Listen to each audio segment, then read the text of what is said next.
Daenerys Targaryen's body had not been left in King's Landing for long.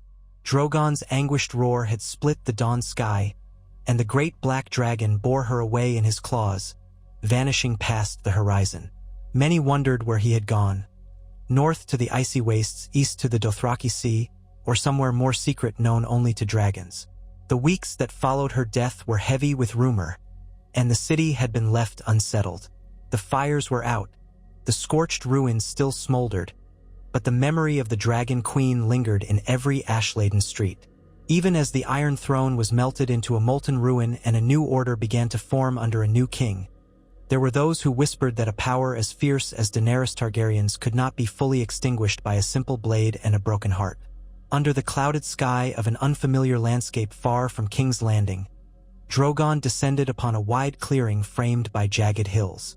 The beast settled with a low rumble, his wings folding close to his massive sides, tail lashing in agitation. It was there that he laid Daenerys's still form upon the cold ground, curling protectively around her like a fortress of scales. He had no illusions of what death was. His smaller siblings had hatched alongside him once, but now only he remained, and he recognized in the silence of her body the same stillness that claimed all living things in the end. Yet dragons were old magic, older than men's cities or priests' lore, and in Drogon's eyes, there yet burned a flicker of primal hope. He waited an hour, a day, perhaps more. Hunger gnawed, but he would not abandon her. If there was a chance that his queen could rise, he would keep watch over her vigil. On the second day of his silent guardianship, something stirred in the wind. The cold breeze parted, and from between the rocks an old woman emerged, her robes a deep scarlet, the collar stiff around her thin throat. Her hair had been shaved close to her skull in mourning or in some ritual act. None could say which, and in her ungloved hands she carried a polished wooden box. She approached the dragon and the dead queen carefully. Drogon's head snapped up, obsidian eyes narrowing. Smoke curled from his nostrils, yet he did not immediately burn her to cinders.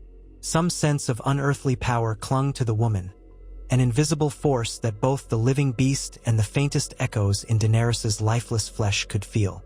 Melisandre of Asshai had wandered far after her last efforts in the north. Rumors abounded that she had died on the fields of Winterfell, her body crumbling into ash at sunrise. And indeed, she had allowed herself to drift into a realm beyond mortal sight for a time. But she was not entirely gone. Some call it the Lord of Light's final mercy, others the resilience of her own will, and she had returned because she dreamt of a silver-haired queen bathed in flames, a woman with a destiny unfulfilled. Prophecy rarely concluded neatly. The Red Priestess heard the call in the darkness, an imperative that guided her to the last living dragon and the dead Targaryen who still had a role to play. So, armed with the knowledge of old rites and the last embers of her supernatural gift, she approached Drogon with fearless purpose. Drogon hissed, the ground trembling beneath his feet. Melisandre bowed her head. She knelt by Daenerys, opening the wooden box to reveal several vials. She whispered softly, incantations in High Valyrian, her voice pitched low enough not to threaten the protective beast. Though he did not understand the words exactly, something in the timbre stilled his aggression. He allowed the strange woman to pour oils over Daenerys's body, anointing her pale brow and her chest where the blade had struck. Melisandre's chants grew louder as she sprinkled coarse black powder in a circle around the queen and laid a single, blood-red gemstone upon Daenerys's chest. The old magic demanded sacrifice, for such was always the way of resurrection. Blood for blood, life for life, flame for flame. Melisandre, who had sacrificed so much of herself already, gave what remained. She pressed a small blade to her own palm and drew it across, letting crimson droplets fall upon the gemstone, upon Daenerys's still skin. The wind grew stronger as if whipped by an unseen force, and Drogon loosed a keening growl, uncertain whether to intervene or watch. Steam rose from the circle. The Red Priestess's eyes glowed in the fading light, as if answering the heat of the blood. Her chants merged with the whoosh of the wind. She threw her head back, hairless scalp exposed, mouth open in a silent cry as if her voice had transcended normal hearing. The circle of black powder ignited with a sudden whoosh of flame, like an unseen line of wildfire. The spark leapt up Daenerys' side, licking over her garments and pale skin. She burned, but she did not turn to ash. Instead, the flames seemed to dance across Daenerys, caressing her body without consuming it. The circle glowed bright, the gemstone on her chest pulsing with the light of a red star. Melisandre pressed her bloody hand to Daenerys' sternum, and as smoke billowed upward, she gasped words half lost to mortal ears. Azor Ahai, Lightbringer, breaker of chains, mother of dragons, rise. It was unclear how long the rite continued. Moments stretched into an eternity. At some point, Drogon threw his great head back and roared at the heavens. When he dipped his head again, he pressed his warm snout gently against Daenerys' side. And then, through the flicker of dancing flames, Daenerys Targaryen opened her eyes. A sharp inhale rattled her chest, her body arching as if plucked from deep water. The circle of fire sputtered, then died out in a wave of heat that spread outward and extinguished in the damp grass. Daenerys coughed, drawing in the cold air, her limbs trembling, her heart pounding to a rhythm that was her own once more. There was a silence while Melisandre regarded her with weary satisfaction. The Red Priestess struggled to her feet, a hand pressed to her bleeding palm, her once bright eyes dulled by exhaustion. Blood of the dragon, she murmured, voice quivering. Born of salt and smoke, your path is not yet ended. Drogon rumbled low in his throat as Daenerys, disoriented and very much aware of her last memories, struggled to form words. She remembered the betrayal, if that was what it was. She remembered a blade in her heart, Jon's tear-streaked face, the sense of finality. But she was no walking corpse. Her flesh felt both numbed and aflame, her mind swirling with conflicting images. Slowly, she sat up, pressing a hand to her chest where the fatal wound had been. Through the rents in her soiled dress, she saw only pale, unbroken skin, though a faint red scar remained. She breathed, and her breath was ragged and alive. There was no mistake. She was returned to the mortal realm. She looked to Melisandre, searching for understanding. She looked around, seeing the rocky hills, the broad clearing, and Drogon's dark shape coiled behind her. "Where am I?" Daenerys asked at last. Her voice was cracked with thirst and wonder. "Why am I here?" Melisandre inclined her head. "Far from the city that spurned you, my queen, brought here by the last child of your house." She nodded toward Drogon. "He carried you away after it was done. I followed a vision of the Lord of Light. It led me to you." There was no sermon in her tone, only the huskiness of deep fatigue.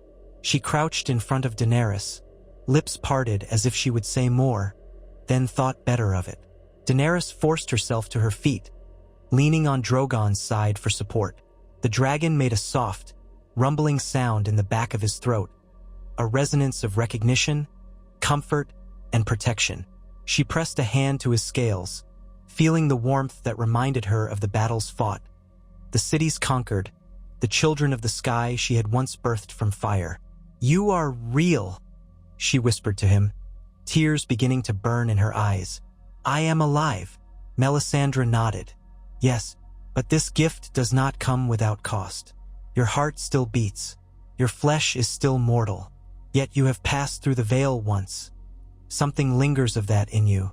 I do not know what it means, only that there was a reason you were brought back." She paused, her gaze drifting over Daenerys' expression. "What will you do now?" That question hung in the air as the morning sun cast pale light over the clearing. Daenerys closed her eyes, raw memory surging in her mind. The utter destruction of King's Landing, the unbridled fury that had seized her, the unstoppable rage that had consumed the city and turned her from liberator to tyrant in the eyes of many.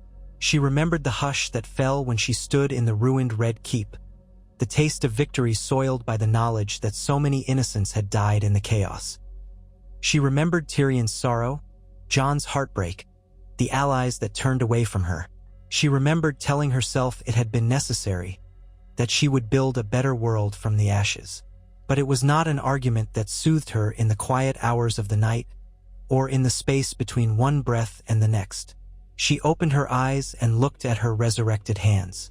Even in the cool light, she could almost see red on them, as though the blood of the dead clung to her skin. "I don't know," she admitted, her voice trembling with an emotion she could not name. "I wanted so much, and I lost everything in the end. Maybe that was justice." She felt tears welling. Drogon pressed closer, as if sensing her grief, and she let her head fall against the warm curve of his flank. Melisandre studied her with a measured gaze. "Justice? The gods, if gods they be, are not always so direct. Perhaps you have been granted a second chance not for your justice, but for their purpose." She wiped at her brow, as though each word cost her effort. "But your fate is your own to choose. If you would vanish into the far corners of the world, you may. If you would attempt to reclaim what was taken from you, you may. All I know is that prophecies swirl around your name, and you are not done." Those words settled in Daenerys' chest like a dull heat.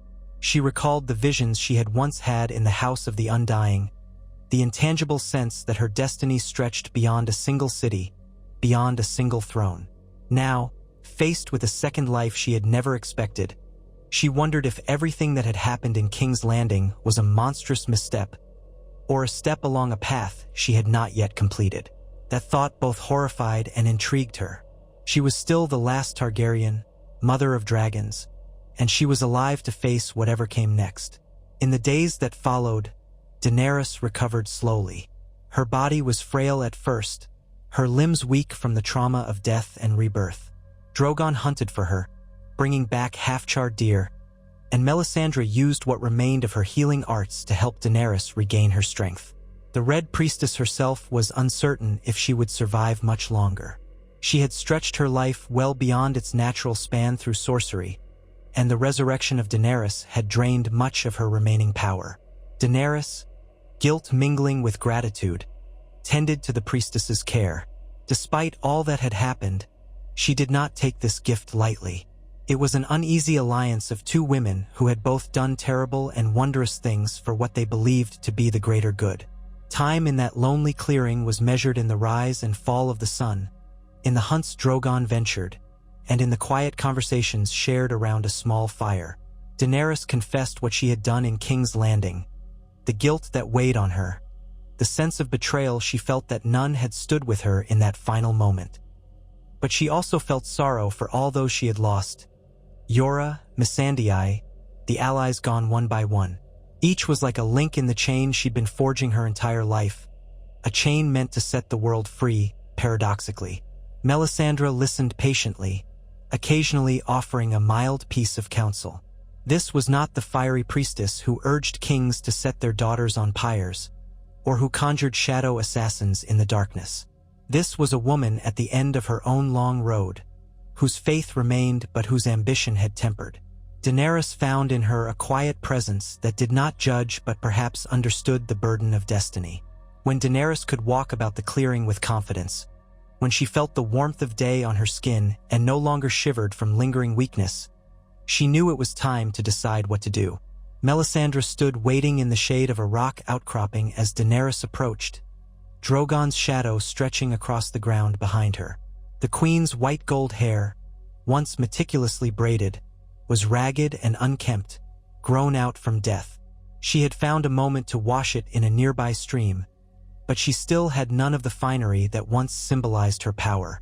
Her eyes, however, burned with a clarity that had been absent since she flew over King's Landing and unleashed dragonfire upon thousands. "I have decided," she said softly to Melisandre, glancing down at her newly calloused palms. "I cannot fade into the world and live in hiding. Even in death I felt incomplete, as if there was more I had to do.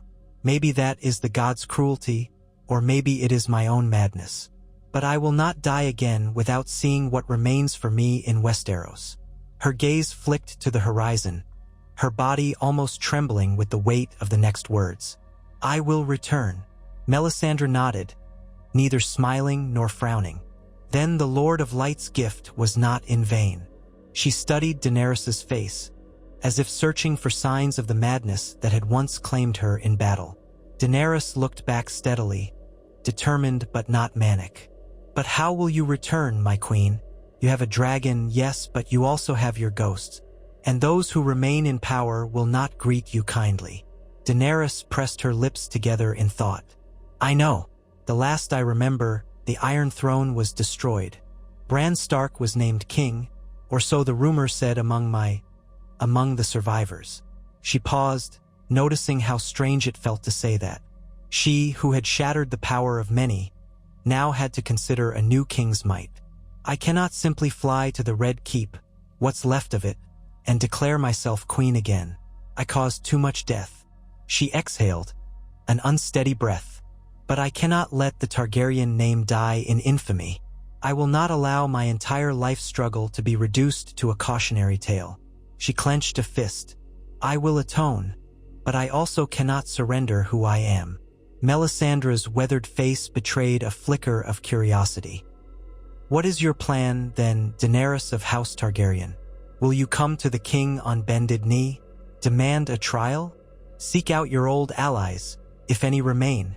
Daenerys turned to Drogon, whose head was resting on the ground, dark eyes alert.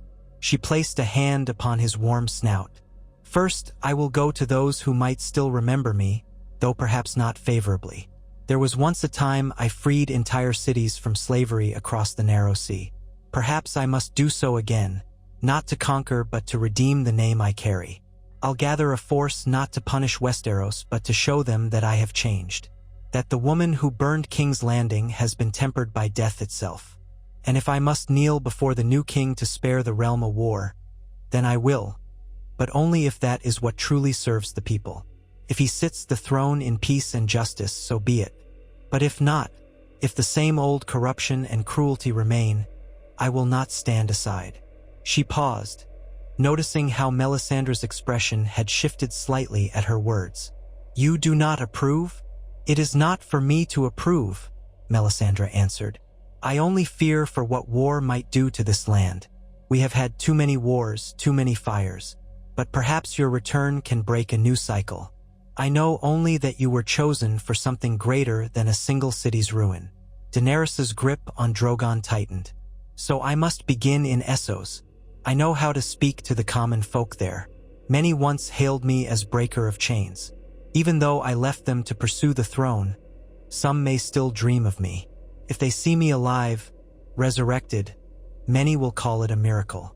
I can rally them not as invaders, but as liberators once more. Maybe I'll set right the chaos that broke out after I left. I know some of the cities fell back into the old ways once my armies sailed for Westeros."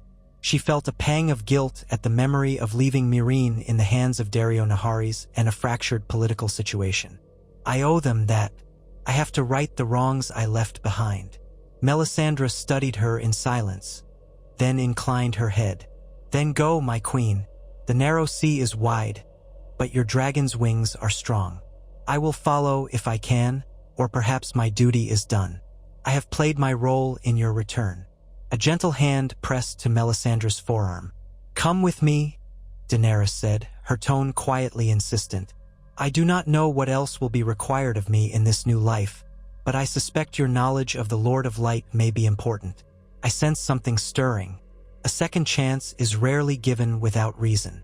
Melisandre exhaled, nodding with a trace of resignation. "I shall accompany you as far as I am able." In truth, she was weary, but she also felt that there was a final act in her story, tied to Daenerys' own redemption or conquest. Perhaps only at the very end of this would she find her own release. And so, with a faint smile, she prepared herself for a journey across the sky. Drogon carried them east. Though 2 people upon a dragon's back was no great burden for the mighty beast, Melisandre's presence made him uneasy at first. Yet Daenerys' gentle whispers soothed him.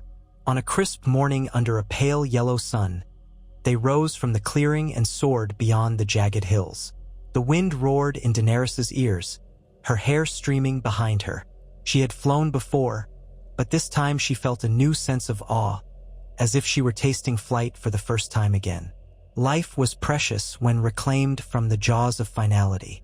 She urged Drogon to climb higher, letting the rush of air clear her head of lingering shadows.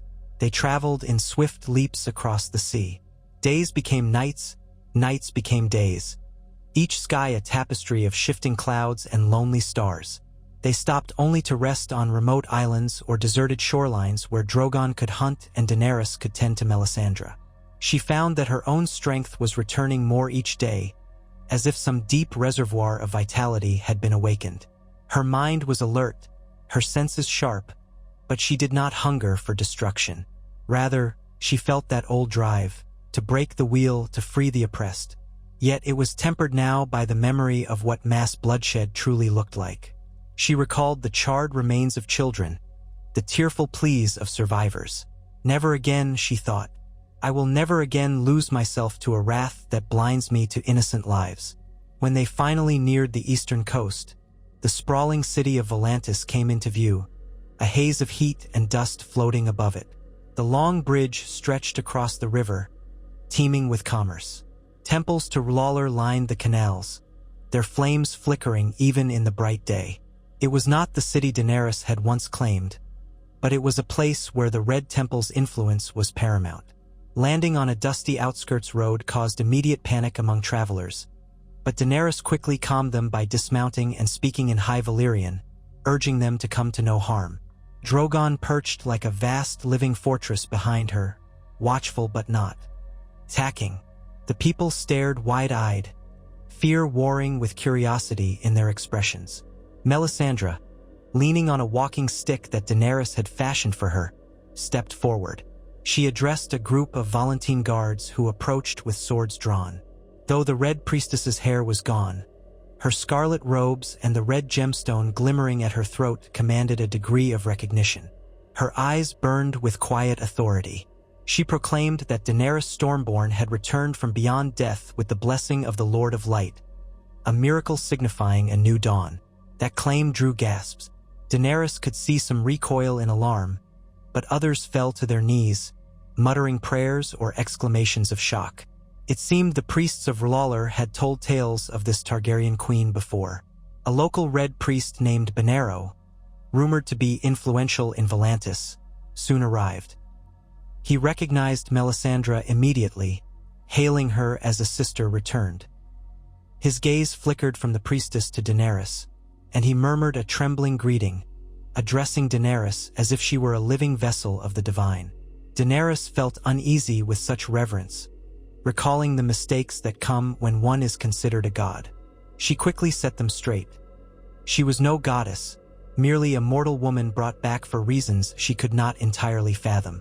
But Benero and others insisted that it was proof of the Lord of Light's favor. Dragon's daughter, they called her, the Flame Reborn. Within the city, word spread like wildfire. A hush fell in the markets whenever Daenerys walked past. Crowds gathered in the squares, murmuring or shouting praises. Some, especially old slavers, glared in hostility, remembering well how she had freed slaves elsewhere. But the masses seemed intrigued or hopeful. Stories from Meereen and Yunkai had filtered down over the years. Some claimed Daenerys had undone the great masters, only for chaos to spring up in her wake when she departed. Others insisted she had been the greatest liberator the East had ever seen. Now, resurrected, she was a legend. Many knelt spontaneously, though Daenerys tried to wave off such displays. She was weary of blind adoration. She wanted real, tangible improvement for these people. She accepted Benero's offer of sanctuary in the Grand Temple of R'hllor. Within its towering walls, the air smelled of incense and burning oils. Massive braziers cast dancing shadows on the red and black mosaic floors. Daenerys was given a modest set of quarters to rest while a feast was prepared in her honor. Melisandre was escorted to a private chamber to confer with the high priests. Daenerys used the time alone to reflect, kneeling by a small flickering flame as if uncertain how to pray. Part of her was angry at the idea that a god had decided she should return. What gave them the right? Hadn't she fought her whole life to chart her own course? But another part of her recognized that second chances were not so common, and that perhaps something greater than a single mortal's will was at work. If so, she intended to use that chance wisely. That evening, a crowd assembled in one of the temple's vast halls, an open space ringed by pillars shaped like stylized flames. Daenerys arrived in simple attire, donated by the priests, a flowing red and gold robe that contrasted with her pale hair and skin. She stood before the gathered priests, acolytes, and curious onlookers. Melisandre had explained that Benerro would ask her to speak.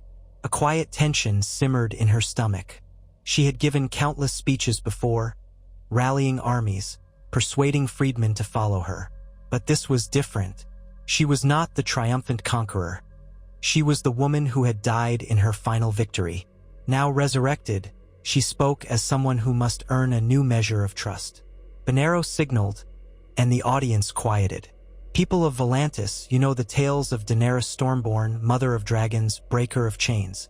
You have heard how she once freed slaves across the sea, how she was prophesied by certain visions of the Red Temple. And now, she stands before you, returned from the realm of death itself. We have seen the proof of her resurrection with our own eyes, the power of the Lord of Light made manifest. He gestured for Daenerys to address them. She took a step forward, letting her gaze roam over the crowd.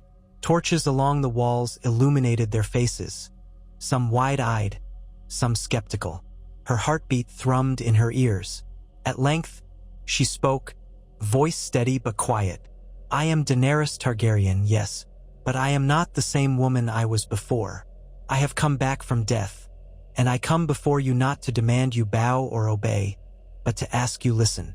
I once believed my destiny was to sit upon the Iron Throne in Westeros, to break the wheel of tyranny under my rule. In my pursuit of that throne, I did terrible things. I let anger and grief drive me to extremes I never imagined. Many died, and for that I am sorry. She paused, letting her contrition sink in. Some in the audience exchanged glances, clearly uncertain how to react to a conqueror's regret. She continued, I have returned now for a different purpose. I cannot undo the destruction I caused, but I can learn from it and vow not to repeat those mistakes. I come before you, people of Volantis, not as your ruler, but as a woman with a dragon who seeks to defend the powerless. I remember how I once fought against the slave cities, and though I freed thousands, I left those cities with wounds that festered. I left them to fend for themselves while I sailed away, chasing another war. I come back now to mend what was broken, to truly protect those who have no voice, and to ensure that the old ways of the lash and the chain do not return. A hush spread through the room. Daenerys' voice resonated in the stillness. I ask for your help and for your forgiveness if you feel you were wronged by my past. I am no god, but I am alive when I should be dead, and I ask myself why. Perhaps the Lord of Light has a plan. Perhaps there is some other force at work. But I choose to use this second life for the sake of those who suffer. Will you join me? Or at least allow me to prove I am sincere? Murmurs rippled across the crowd. One young priestess stepped forward, eyes shining, proclaiming that she believed Daenerys. Others nodded, voices rising in halting acceptance. But some remained aloof, older priests and local noblemen who had ingratiated themselves into the city's power structure. If slavery was not practiced openly in Volantis anymore, it was rumored to exist in hush-hush ways. Daenerys did not assume she was entirely welcome. Still, Benerro's endorsement carried weight, and the promise of a living legend, with a massive dragon, made an impression that fear alone could not accomplish. Over the following weeks, Daenerys made herself visible in the city. She did not lounge in a seat of power but walked the streets, at times flanked by a handful of temple guards or city watchmen, to see how people lived. She visited the poorest districts, distributing what alms she could from the temple's coffers, speaking to common folk about their hardships. She learned that the old families of Volantis still held near slaves under the guise of contracted servitude. The system was complicated. Many insisted it was not truly slavery, but a necessity of the city's economy. Daenerys recognized the same arguments she had heard in Meereen, and it ignited a quiet anger in her. Yet she also recognized that fiery condemnation might lead to bloodshed again. She sought a more measured approach, forging alliances within the temple and with sympathetic local leaders. Melisandre watched closely, occasionally cautioning her not to trust too easily. Benero, for his part, seemed pleased to see Daenerys balancing her passion with caution, though he still insisted she was an instrument of the Lord of Light's will. One day, as she passed through a crowded marketplace, Daenerys noticed a boy with a scar on his cheek trying to snatch a piece of fruit from a vendor's stall. The vendor grabbed the boy's arm and raised a stick to beat him. Daenerys quickly intervened, stepping between them, halting the blow. The vendor started to protest, but when he recognized her pale hair and the slight shimmer of the red gemstone she wore around her neck, a gift from Melisandre to mark her new life, he froze. She took a copper coin from her pouch, paid for the fruit, and gave it to the boy. Then she spoke to the vendor quietly, urging mercy. The boy stared at her, frightened and awed. She realized that while some remembered her as a breaker of chains, others heard only that she brought war. In that moment, she understood that redemption was not won in grand speeches alone. It was in the small acts that showed she would not repeat her old mistakes. Word reached her that rumors were spreading across Essos. Daenerys Stormborn lived, blessed by R'hllor, forging a new path. She was uncertain how many believed it, or if the other free cities cared. But in the corners of Slaver's Bay, in Meereen, Yunkai, and Astapor, there were those who remembered the Targaryen queen who had once set them free. Many had prospered under her governance. Some had suffered from the chaos left in her absence, and a few had turned to new rulers or old traditions. Now, with the news of her resurrection, old loyalties stirred. Scattered freedmen began to trickle into Volantis, seeking to join her once more, to see if the tales were true. She greeted them not as a monarch returning to a throne, but as a penitent leader hoping to set things right. Slowly, she gathered a following. They were not a mighty army like her Unsullied had been, nor a host of Dothraki screamers. They were men and women who believed in the cause of freedom, or who had personally benefited from her liberation in the past. She studied them, seeing faces filled with devotion, though some also held a flicker of fear. They had heard of King's Landing, how Daenerys had unleashed the dragon's wrath. She did not hide from that truth. She told them that she would not repeat such horror, that she wanted to fight cruelty, not perpetuate it. Melisandre, for her part, often stood by Daenerys' side, sometimes whispering subtle encouragement, sometimes cautioning that their next moves must be chosen carefully.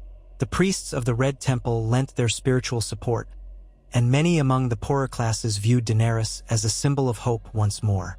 Within a few months, Daenerys felt she had gained enough backing to move on. The old masters in Yunkai and Astapor had likely regained some power in her absence. She decided to travel there with her small but growing band of followers and see if the talk of a returned queen could reignite the cause of freedom. Before she departed, Benero arranged a public blessing in the Temple of the Lord of Light. Daenerys did not relish the pomp, but she recognized the importance of symbolic gestures. In front of a throng of worshippers, she stood as Melisandre invoked R'hllor's protection over the journey. Braziers roared, illuminating her hair in a halo of firelight, and the watchers gasped as Drogon circled overhead, roaring in acknowledgement. For a moment, Daenerys felt the old thrill of commanding a crowd's awe. She forced herself to remember that she was not there for adulation but for a cause. The caravan that set forth from Volantis was modest but determined. At its core rode Daenerys atop Drogon, who flew overhead or walked at the fringes depending on the terrain. Melisandre rode in a small palanquin, shielded from the sun by red drapes, her health still fragile. A handful of Red Temple warriors accompanied them, as did a growing group of freedfolk, volunteers, and zealots who believed Daenerys' resurgence was a divine sign. Soldiers of fortune who smelled an opportunity joined as well, seeing in Daenerys a chance for profit or glory. She knew well that such men were fickle, but perhaps they could be guided toward more noble goals.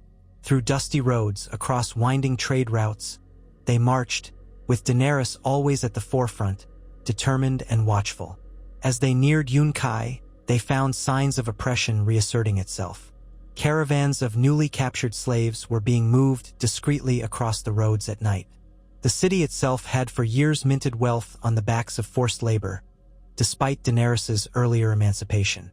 She had threatened them once, and they had grudgingly agreed to free their slaves, but old habits died hard in the east. Now, with the rumor of her demise, it seemed the Yunkish masters had quickly returned to business as usual. Daenerys's blood churned at the sight of chained men and women marched across the desert in the scorching sun. Her old fury rose, but so did her caution. She would not let rage rule her again, but she would not let such injustice continue. They made camp some leagues outside Yunkai's walls. Daenerys sent envoys to the city's rulers, demanding they release their slaves and turn to fair labor practices. She offered them a chance to negotiate peacefully to avoid bloodshed. They responded by sending a pair of their own negotiators, slick-tongued men in embroidered robes, who tried to bribe and flatter Daenerys into leaving them be. She refused. She told them that she had returned from death, and she would not rest until all slaves were free, that any negotiation must begin with an immediate release of those in chains. They laughed nervously, exchanging glances that betrayed their fear. They knew she had a dragon, but they also knew she had fewer soldiers this time. They hinted that Yunkai's defenses had grown, and that the city could withstand a siege. Daenerys listened, her expression impassive. The next day, she flew Drogon over the city at dawn, circling the thick walls. Many watchers on the battlements trembled at the sight, recalling how she had once commanded 3 dragons. Even a single adult dragon was a terrifying force. She did not unleash fire on the walls or the people. Instead, she let Drogon bellow a roar over the city, a warning. As the sun rose, she landed outside the walls, within sight of the ramparts, her small host arranged behind her. She gave Yunkai one final chance to free their slaves peacefully. A hush blanketed the desert air. Through a spyglass, she saw frantic activity atop the walls. At length, a horn sounded, and an armed envoy rode out, flanked by Sellswords. They declared that the city refused her demands. Daenerys's face hardened. She looked back at her people, saw their resolve. Many of them were ex-slaves from Yunkai itself, who had once tasted freedom but been recaptured or forced into hiding after she left. She recognized their determination to see the city fall if necessary.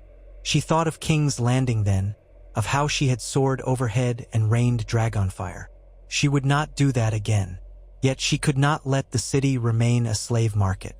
She gave the order for her ground forces to surround the city as best they could. It was not a large siege force, but enough to threaten supply lines. Over the following days, Daenerys used a combination of intimidation, cunning, and diplomacy. She blockaded the gates, intercepting caravans of slaves, freeing them, and bolstering her ranks. She appealed to slaves inside the city through covert messengers, urging them to rise up. She sent repeated messages to the ruling masters, offering a peaceful resolution if they would just release the slaves. The masters balked, stalling, hoping Daenerys would tire or that reinforcements would arrive from nearby cities. They threatened to kill hostages. This only hardened Daenerys's resolve. On the 7th day of the standoff, a riot broke out inside Yunkai. Slaves, emboldened by Daenerys's presence and the knowledge of her demands, stormed a portion of the city's walls from within. The city watch was overrun. Suddenly, a gate opened, and slaves rushed out, cheering and fleeing, or else preparing to fight their former masters. Daenerys seized the moment. She ordered her people to secure the gate, but not to loot or slaughter. She rode Drogon through the opened entrance, but rather than burn the city, she had him roar and sweep low, scattering pockets of resistance. The mere presence of a dragon overhead drove many Yunkish soldiers to throw down their arms. Some masters barricaded themselves in tall buildings, trying to negotiate terms of surrender. Daenerys permitted them to come forth so long as they abandoned all claims to slaves. In the chaos, a few vengeful freedmen attacked their ex-masters, exacting lethal revenge. Daenerys did what she could to prevent a bloodbath, but some violence was inevitable. Still, the scale of destruction was far less than in her previous conquests. A city's population was not decimated. She made certain to emphasize that any who laid down arms would be spared. She was no longer the Queen of Ashes. She wanted to prove it. By nightfall, Yunkai had surrendered. Armed freedmen patrolled the streets, rounding up the last slavers. Daenerys established a council of local leaders, half from the freed community, half from moderate factions who had opposed slavery in secret. She made it clear she would not remain to rule indefinitely.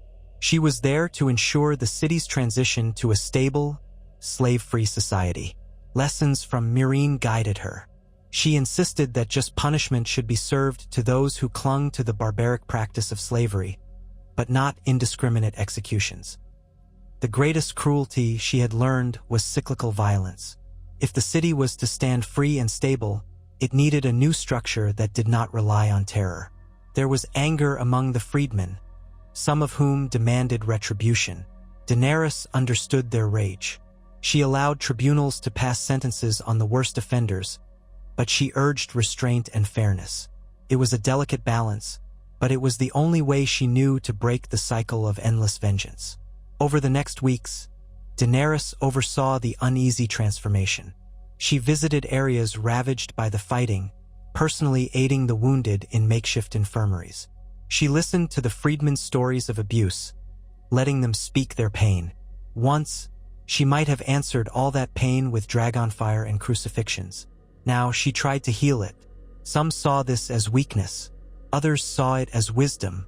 Through it all, Melisandre offered counsel, suggesting that Daenerys' gentler approach was indeed a sign of the Lord of Light's blessing. But the Red Priestess also remarked that darkness still hovered at the edge of Daenerys' mind, a memory of old rage and grief that could resurface if she let it. When she felt Yunkai was stable enough to function without constant oversight, Daenerys prepared to move on. Word had reached her that Astapor had likewise fallen back into the control of brutal self-appointed kings.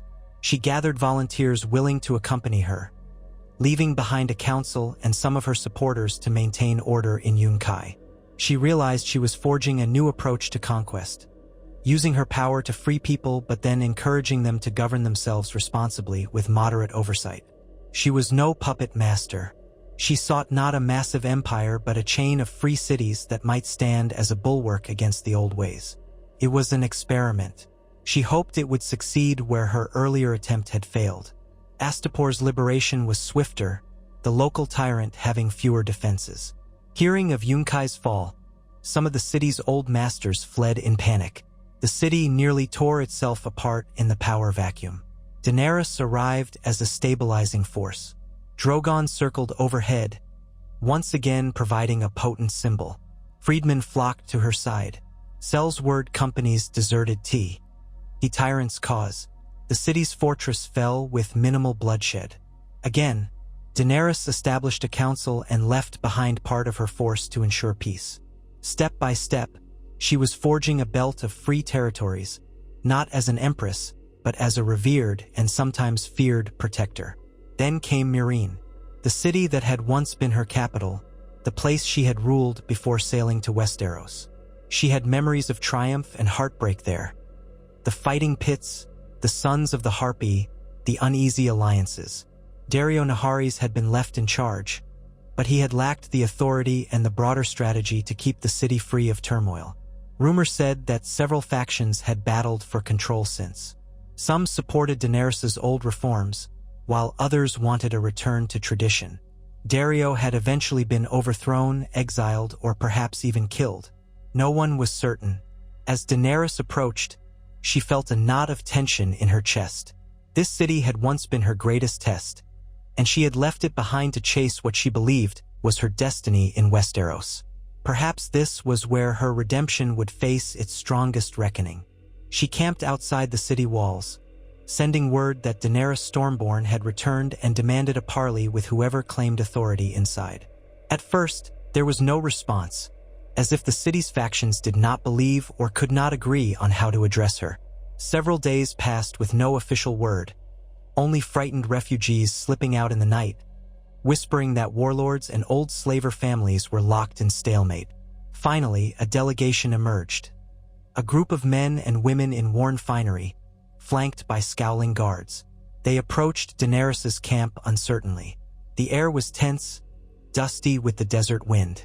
Daenerys greeted them calmly, wearing simple riding leathers and no crown, though she carried herself with quiet authority. Drogon loomed behind her, the living threat that had once burned her enemies to ash. The delegates studied her as if trying to measure this resurrected queen against their memories and rumors. One man with a scar across his cheek introduced himself as Sabar Zolorak, a distant cousin of Hisdar Zolorak, whom Daenerys had once briefly married for peace. Sabar explained that the city was ruled in name by a council of old families, but chaos reigned in practice. Gangs roamed the streets. Slavery had begun creeping back, disguised as indentured contracts. No single faction had gained complete control. Many Meereenese remembered Daenerys fondly, but others blamed her for leaving them to this fate. Sabar said that if she wished to restore order, she might find some support among the common folk, but the old families would resist any attempt to strip them of their wealth and status. They were suspicious of her motives and terrified of the destruction she might unleash with her dragon. Daenerys listened, sorrow rising in her heart. She recalled the nights she had spent trying to negotiate peace between freed slaves and the old families, the bloody attacks by the Sons of the Harpy, the fragile alliances. Now it seemed all that had unraveled. She remembered Dario's confident grin when she left him in charge, how he assured her he would keep the peace. She wondered if he had died trying, or if he had abandoned Meereen for greener pastures. Guilt weighed on her again. She told the delegation that she would not punish those who had tried to rule in her absence, provided they recognized that slavery was illegal. She wanted a peaceful resolution. She was not here for vengeance, but she would not condone a return to chains.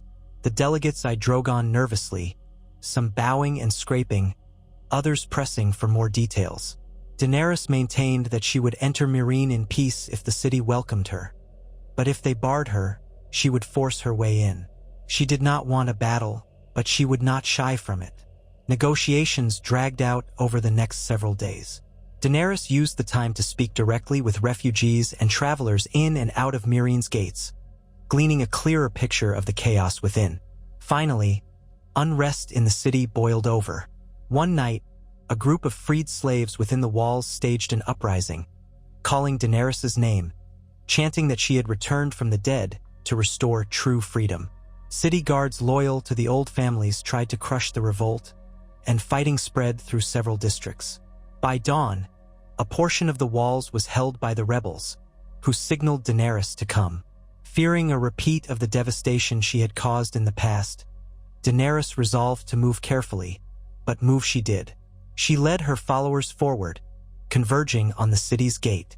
Confronted by a newly formed militia of old family troops, she demanded they step aside or face the dragon's wrath. Many laid down their arms rather than test Drogon's flames. Entering Meereen felt surreal. The streets where she had once been carried in a palanquin as queen were scarred by fighting. Graffiti on the walls depicted her as a mother figure to some, a demon to others. Fire smoldered in the distance where pockets of violence still flared. She pressed forward, ensuring her people did not engage in looting or revenge. Freed folk joined her procession, cheering and weeping.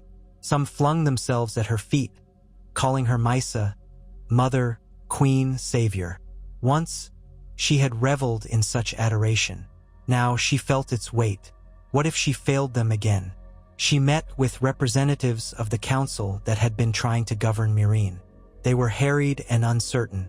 Some of them once supported her rule, others had been lukewarm, but now they all bowed under the pressure. She announced that she would oversee the establishment of a new council, representing freed folk and moderate old families willing to swear a binding oath never to engage in slavery again. She demanded that warlords controlling certain districts lay down their arms, or she would personally see them brought to justice. Her voice carried the steely edge of a woman who had known conquest and redemption. Yet she did not threaten to burn the city, only to remove those who refused to accept a slave-free Meereen. Over the next weeks, battles were fought in the slums and wealthier areas alike. Small factions that refused to yield attacked Daenerys' followers. In each skirmish, she tried to minimize bloodshed by offering clemency to those who surrendered. Some did not, She lost good people in the fighting, and each death weighed on her. But she did not let that sorrow turn into the cold fury that once consumed her. Slowly, order reemerged. Freed folk rallied behind Daenerys. Some old family houses acquiesced, seeing that she was unstoppable.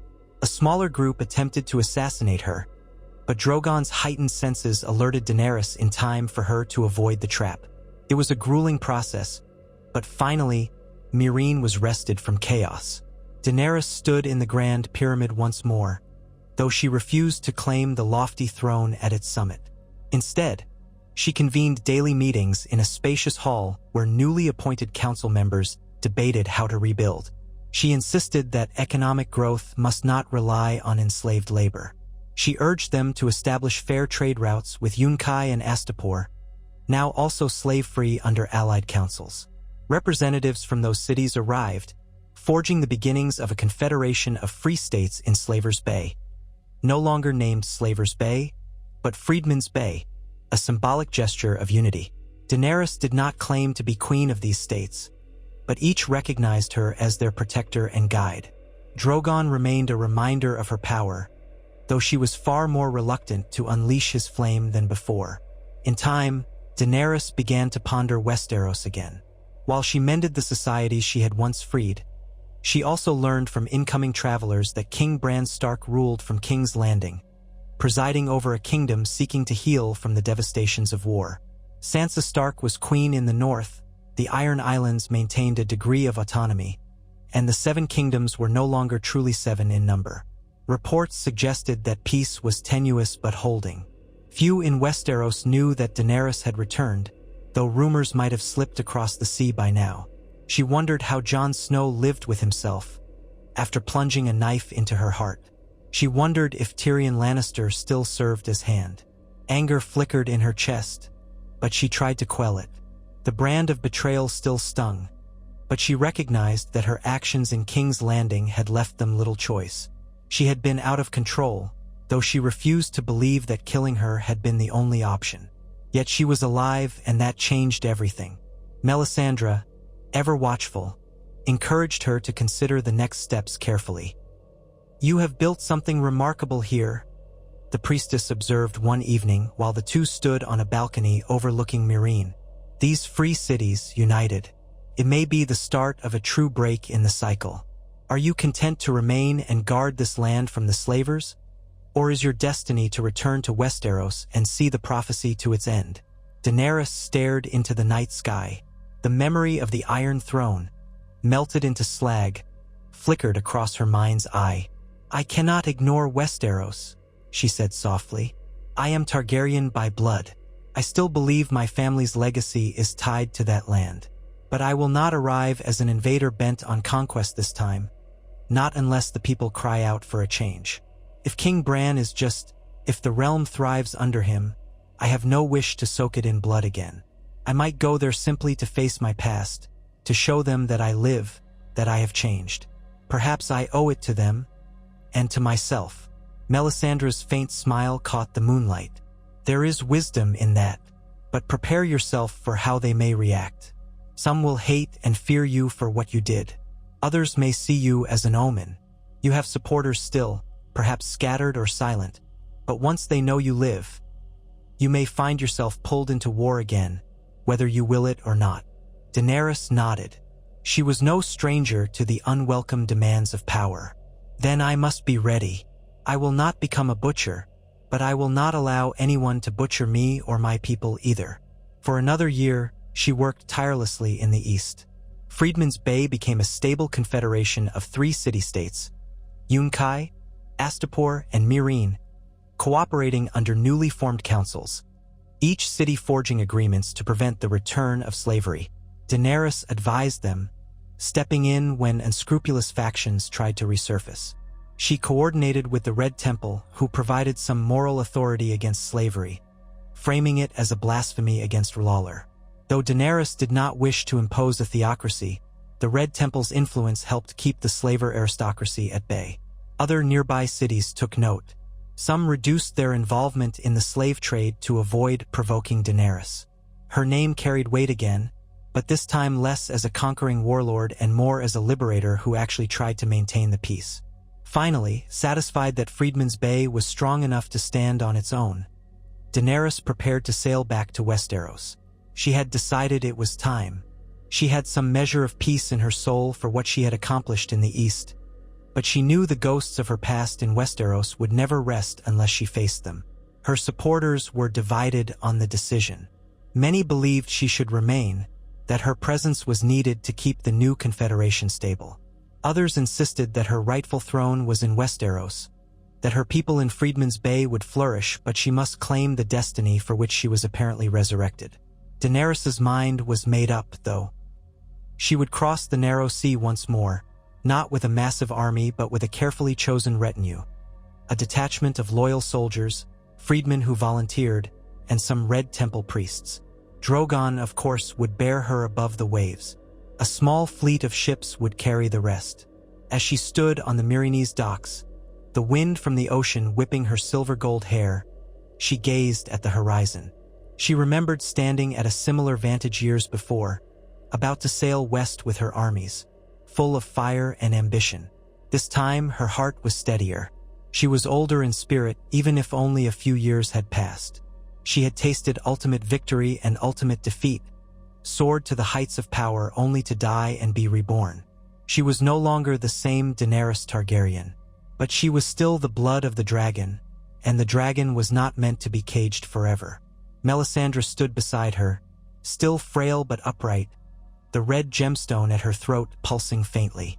"Do you truly intend to arrive in peace? What if they attack on sight? They do not know the changed heart that lies within you. They may see only the queen who brought destruction." Daenerys lifted her chin, her eyes alight with resolution. "Then I will hold my fire. I will offer them my hand, not my fist. But if they strike me down, so be it. I have already died once for my mistakes." The Red Priestess's eyes flickered. "Then may Lawler watch over us both." Daenerys mounted Drogon, the black dragon's scales shimmering in the sun, while her chosen companions boarded the ships. The sails bore no sigil but a red and black design symbolizing the flame of rebirth rather than the three-headed dragon of House Targaryen. It felt fitting, a new banner for a queen who had walked through death's door. As the anchors were weighed and the ships drifted from the harbor, thousands of freed people stood along the docks, cheering her name, lifting torches in a symbolic farewell. Daenerys felt tears sting her eyes. This was not the roar of a people demanding war. It was the farewell of those who believed in her. She raised a hand in silent acknowledgement, then spurred Drogon to ascend into the bright sky, leading the way across the sea. The voyage was a testament to her changed fortunes. Once, she had carried tens of thousands across the narrow sea in a grand fleet. Now, she had only a handful of vessels, but each was manned by devoted souls who had chosen to follow her not out of fear or for the promise of loot, but because they believed in her cause. The crossing was swift under favorable winds. They passed merchant ships, some of which gave them a wide berth upon seeing the dragon overhead. Daenerys wondered what rumors would outrun them in Westeros, that the Dragon Queen lived again, come to claim the throne she had lost? When finally the coast of Dorne came into view, Daenerys let Drogon fly ahead to scout. She knew that Dorne had declared for King Bran as part of the realm's reorganization, though the Martells or their successors might still hold some measure of autonomy. She decided not to land in the capital city of Sunspear immediately, wary of startling them into a hostile response. Instead, she guided the fleet toward a more secluded inlet. There, her people could disembark and rest, while she decided how to make her presence known. It was strange to set foot on the soil of Westeros again, to feel the desert wind of Dorne on her face. Memories of the last time she was here flooded her. Alliances with Ilaria Sand and the Sand Snakes, all of which had ended in blood and betrayal. She tried to keep her mind focused on the present. She was not here for vengeance or conquest, but for truth and reconciliation, if such a thing was even possible. A small village huddled some miles inland. Daenerys, accompanied by a few of her closest advisors and with Drogon perched discreetly behind a hill, approached on foot. The villagers looked upon her party with surprise and apprehension. They recognized the foreign garments, the sight of red temple priests, and the presence of armed men. But no one expected to see Daenerys Targaryen herself alive. Some dropped to their knees in fear, babbling about the Dragon Queen. Daenerys gently asked them to rise, assuring them she meant no harm. It took time to calm them, to explain that she only wanted news of the realm's state. Gradually, a handful of braver souls came forward, acknowledging they had heard rumors that a new power had risen in Freedman's Bay, that the Dragon Queen had somehow returned. Daenerys purchased supplies from them, paying with coin minted in Essos, and she gleaned what information she could. She learned that King Bran's rule had been mostly peaceful, but tensions existed with the Iron Islands, and some lords resented the northern independence. The village folk were uncertain how they felt about a Targaryen queen's return. They remembered the Mad King's atrocities only through old stories, and they recalled that Daenerys once promised to break the wheel. But they also remembered the horror stories of King's Landing's burning. Daenerys tried to dispel their fears without glossing over the truth.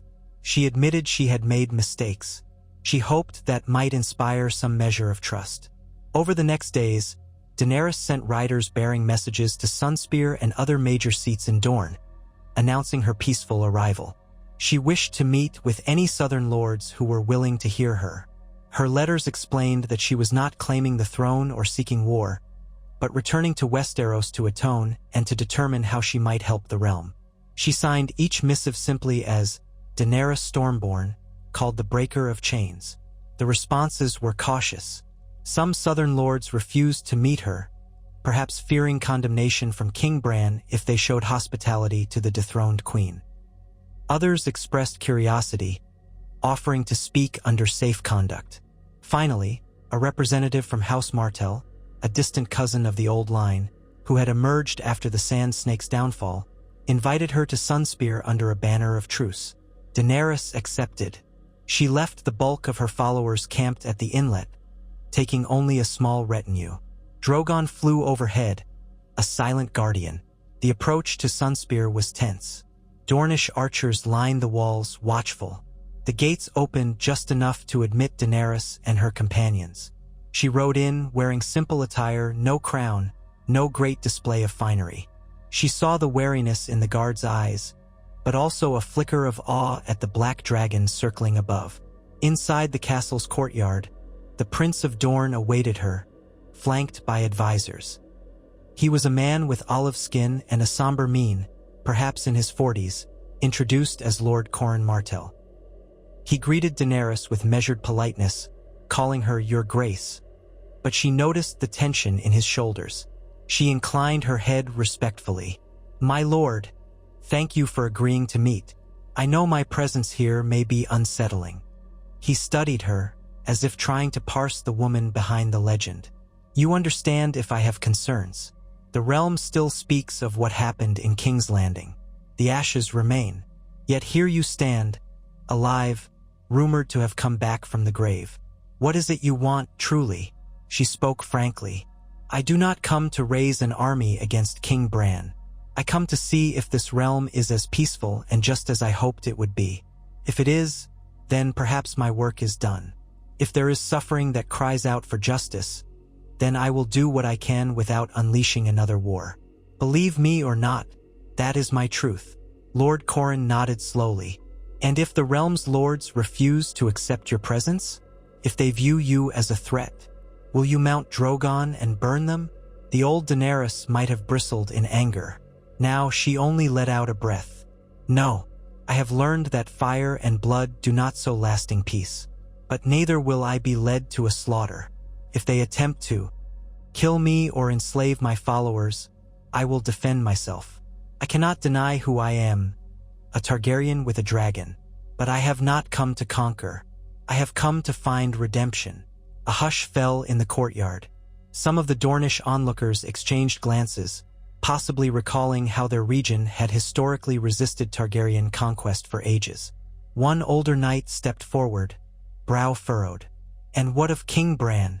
He was chosen by the lords of the realm after your passing. He seeks no quarrel with Dorne, nor with old enemies. Peace is precious now. Daenerys met the knight's gaze. I bear him no ill will. I wish to speak with him if he will see me. What he does after that is his choice.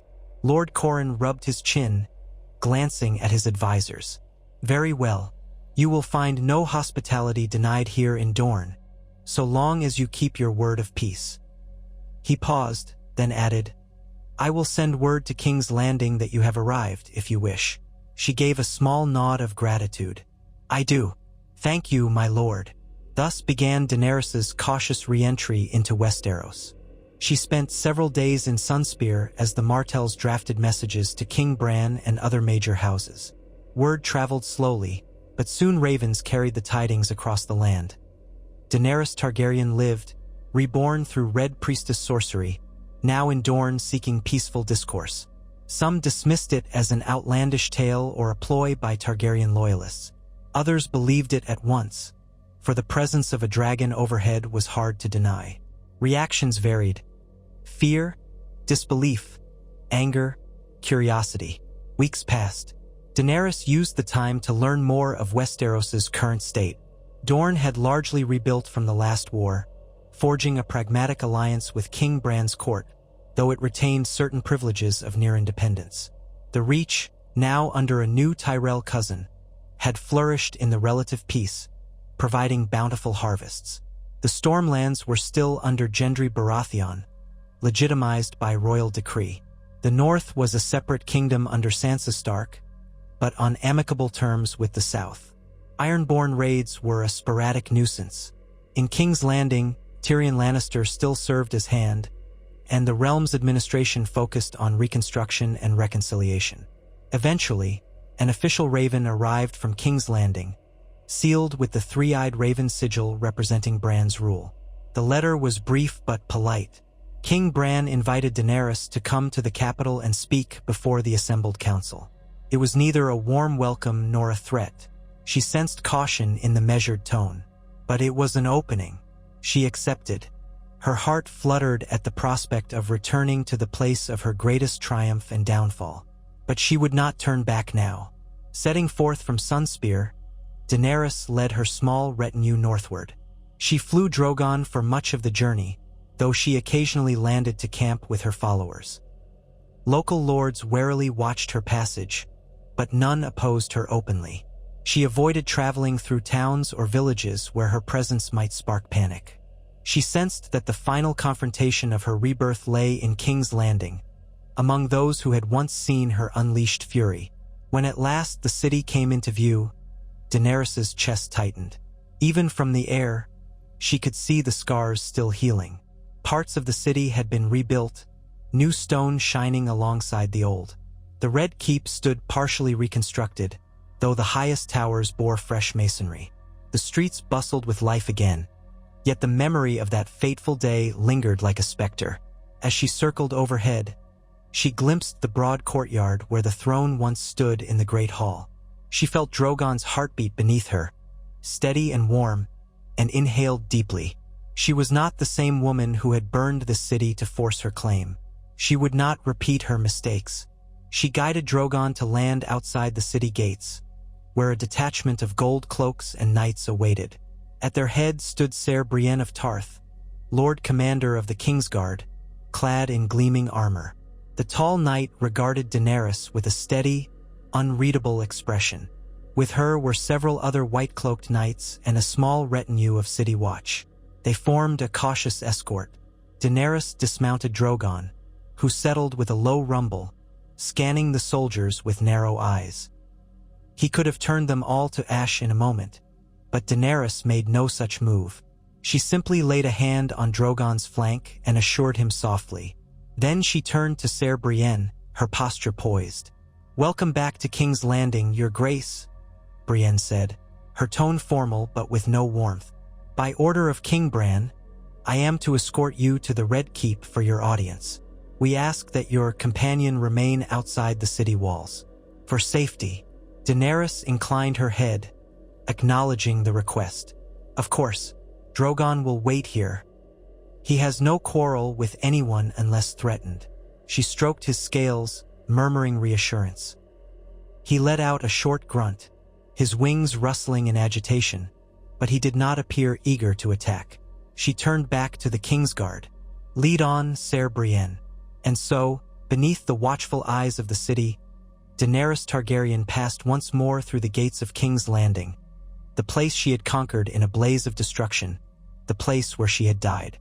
Citizens crowded the streets, some gasping in shock, others hurling curses, a few even cheering.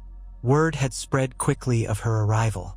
She did not ride in chains, nor did she ride on a horse with regal splendor. She walked, flanked by her loyal retinue, with the Kingsguard forming a perimeter. Melisandre was among her group, hooded, her red robes marking her affiliation.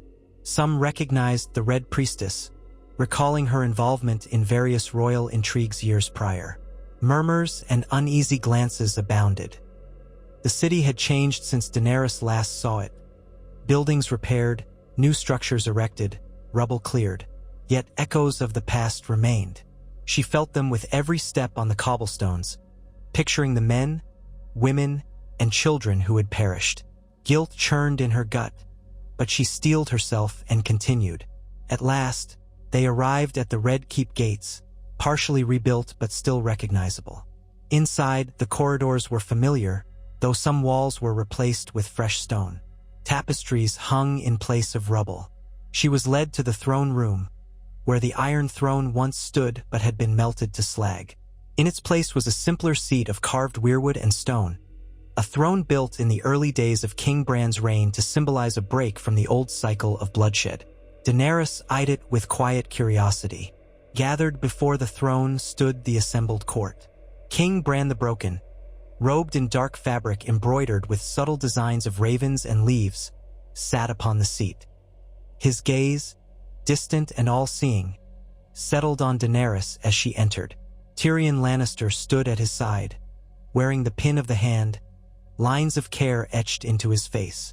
Ser Davos Seaworth was there as well, arms folded, along with other counselors, lords, and ladies of the realm. A hush fell as Daenerys approached. She could sense tension crackling in the air. Memories of betrayal, heartbreak, fear, and guilt swirled in that silent space. She stopped a respectful distance from the throne, her eyes meeting Bran's. She inclined her head, not quite kneeling but showing deference. "Your Grace," she said, voice calm. "Thank you for allowing me this audience." Bran's voice was soft, almost monotone. "We wondered if the rumors were true. Yet here you stand, breathing, your heart beating. You have returned." Tyrion cleared his throat, addressing Daenerys with a cautious nod. "Your Grace, it's been quite some time." His eyes flickered with remembered pain. Once, he had served Daenerys with devotion, only to turn against her when her wrath consumed King's Landing. Daenerys met his gaze. "It has. Lord Tyrion, I understand your choice back then. I don't hold it against you." She swallowed, seeing flickers of relief and regret in his expression. Then she turned back to Bran. "I come not to claim the throne or to overthrow your rule. I come to show that I have changed. I ask for your forgiveness for the destruction I caused in this city, and for your leave to exist in Westeros without being hunted." A stunned silence greeted those words. She had just offered a form of submission, something unimaginable from the Daenerys Targaryen who once demanded fealty from all. The courtiers exchanged uncertain glances. Ser Davos frowned, his honest face reflecting a mixture of astonishment and skepticism. Tyrion's brow knitted. Bran regarded Daenerys impassively, though something in his ancient eyes seemed to glow with knowledge beyond the moment. When Bran finally spoke, his words were measured. "The city still suffers scars from that day. Many thousands died. What would you have me do with you, Daenerys Targaryen? Some here might call for punishment. Others might fear a return to old ways if we let you roam free." She forced herself to stand tall, though she felt raw inside. "I understand that. I will abide by your judgment, so long as you listen to what I have done since. I went back to Essos, freed the cities I once liberated from slavery, and established a stable alliance among them. I have tried to atone by fighting oppression, not by inflicting it. I do not want war with Westeros. I come only to see if the realm thrives under your rule, and to beg forgiveness from those I wronged, if they will grant it." Again, silence as the court processed her words. Then Tyrion spoke, his voice surprisingly gentle. "My king, perhaps we should allow her to speak further. I know the horrors that befell King's Landing, but I also know Daenerys was once a liberator before the madness took hold. If she has truly returned in peace, it may be in the realm's best interest to hear her." A murmur of assent and dissent rippled through the gathered lords. Bran raised a hand, silencing them. "Very well. You shall stay as a guest of the crown while we consider this matter. You and your retinue will be quartered in the Red Keep under guard, but not as prisoners. We will hold a council session soon to hear your full account." Daenerys exhaled, relieved that she was not immediately condemned. She bowed her head. "Thank you, Your Grace." As she was led away, she exchanged a glance with Tyrion, who gave her a small, weary nod. She caught sight of Ser Davos's gaze, pensive and somber, and she felt the impassive stare of King Bran follow her, as if he saw far beyond the moment, into possibilities branching like roots of the weirwood. She could only wonder if the path ahead led to reconciliation or another storm of conflict. That night, Daenerys lay awake in a modest chamber assigned to her, perched in one of the Red Keep's rebuilt towers. She could see the city by moonlight, the flicker of torches in streets that once burned with dragon flame.